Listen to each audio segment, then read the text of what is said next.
मुंबई, जोपर्यंत संतोष देशमुखांच्या आरोपींना फाशीची शिक्षा होत नाही तोपर्यंत आम्हाला न्याय मिळणार नाही. करुणा मुंडे.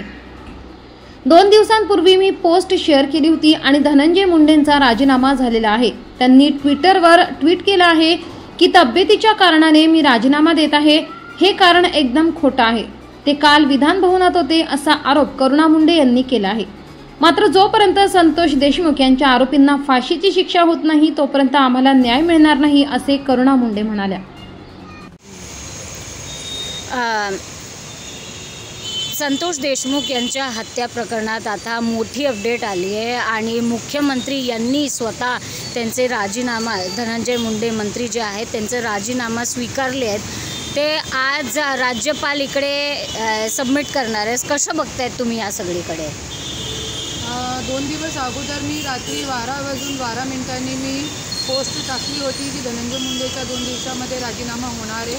ते आत्ता झालेलं आहे आणि जसं की त्यांनी त्याच्यामध्ये आपल्या ट्विटरवरती ट्विट केलेलं आहे की मी आपली तब्येतीसाठी डॉक्टरनी मला सजेस्ट केलेलं आहे, त्याच्यासाठी मी राजीनामा देतो आहे. ते एकदम खोटं बोलत आहे. आणि काल विधानभवनामध्ये होते. 2 दिवसापूर्वी जे विधान जे काय म्हणतात त्याला, जे त्याच्यापूर्वी जे टी पार्टी असते त्याच्यामध्ये होते, तरी पण त्यांना डॉक्टरनी सांगितलं नाही की तुम्ही राजीनामा द्या.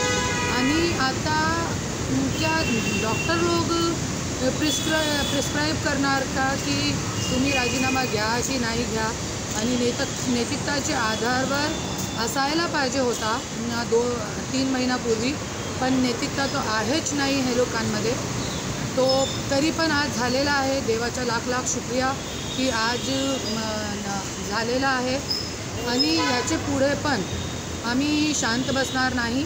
जसं की धनंजय मुंडेंनी आणि वाल्मिकरांनी सांगितलं होतं की जे लोक आरोपी आहे त्याचा आरोप सिद्ध झाला तो 100% त्यांना फाशीची सजा झाली पाहिजे. तर त्यांची मागणी पुरी करा.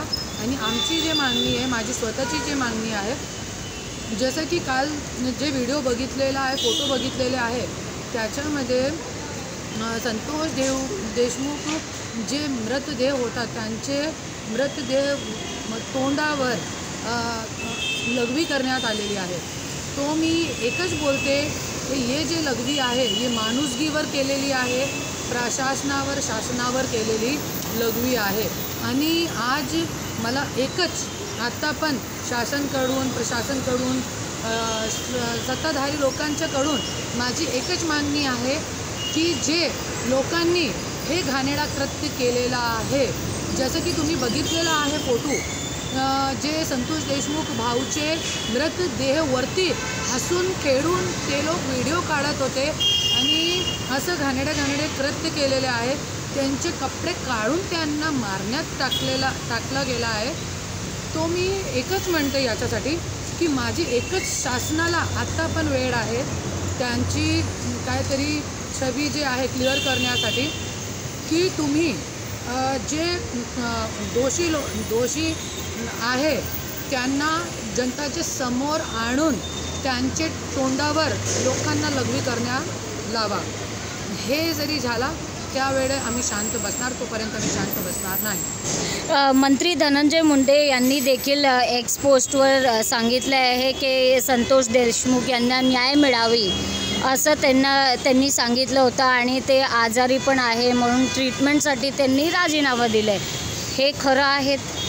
नाही, हे सगळं बनावटी नाटक आहे आणि त्यांची सवय आहे, हे अगोदरपासून त्यांची सवय आहे की खोटे नाटक करून ज्यावेळे लोकांच्या समोर जावं लागते त्यांना स्वतःची सेफ साईड करण्यासाठी हे ट्रम्प कार्ड आहे त्यांची जे तब्येतीचे भाना आहे ते त्यांचे ट्रम्प कार्ड आहे स्वतःला सेफ करण्यासाठी. या सगळ्या प्रकरणामध्ये तुम्हाला काय वाटते? फक्त राजीनामा देणं आणि घेणं इतपत एवढं बस झालं? तुम्हाला असं वाटते न्याय मिळालं म्हणजे संतोष देशमुखांना? नाही, आता आम्हाला न्याय मिळाला नाही आहे. धनंजय मुंडेचा जे राजीनामा आहे ते आमच्यासाठी न्याय नाही आहे. ते तर व्हायला पाहिजे होता, क्योंकि धनंजय मुंडेंनी स्वतः सांगितलं होता की वाल्मिक कराड माझा व्यक्ती आहे, त्याच्यासाठी राजीनामा मागितला गेला.